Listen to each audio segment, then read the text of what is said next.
Last night we picked up this gem. Absolutely beautiful. Choices I seemed to have were ones that had been tarted up over the years or ones that had fallen apart. This one is so original and so beautiful. 1957 Ford 641. It's about 40 horsepower, so it's a step up from the 8N that we used to have. Starts before you know it, runs so quietly, it's unbelievable. I'll start it up in a second, but very surprising how quiet it is.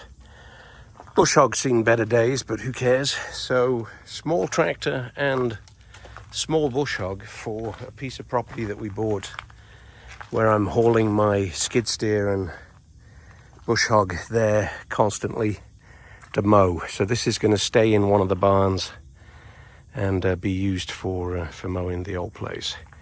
But spectacular, old, original, perfectly functional.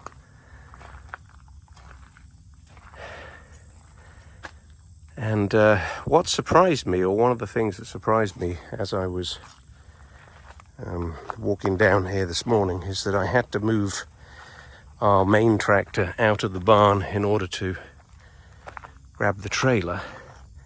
So let me keep it out of shot for a second. So there's the old girl.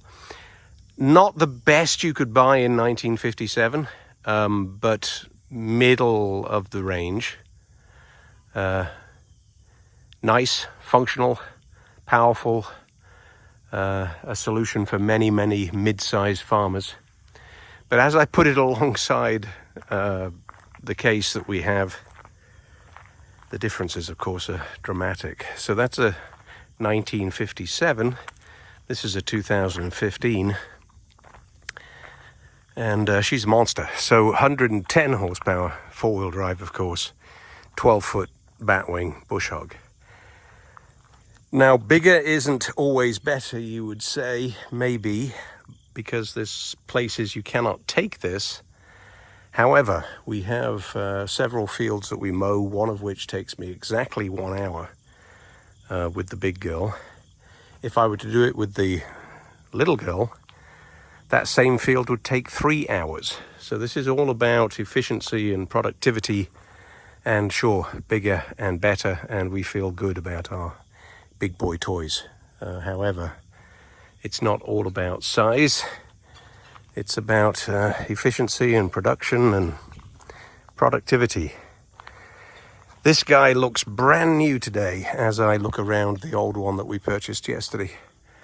But this one is staying here. This is where I do most of the mowing. And the old guy is going over to the old farmhouse right now. That's where she will live. Interesting comparison, I think.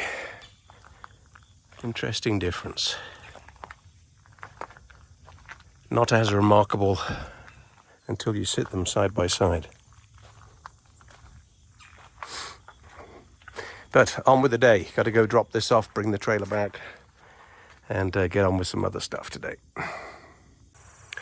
Well, the old girl is home, and this is what I don't like to mow with the Skag, and therefore have to bring the skid steer over every time I'm mowing.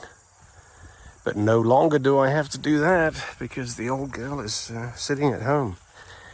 And I did say that I would show how this tractor starts unbelievably well. Throttle all the way shut, ignition on, press the button. You press it like for 2 seconds. And I don't think I've ever stood alongside a machine that's running that sounds so sweet.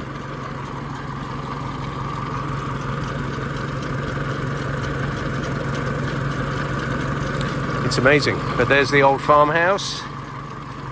And put the old girl in the shed. And then she is good to go.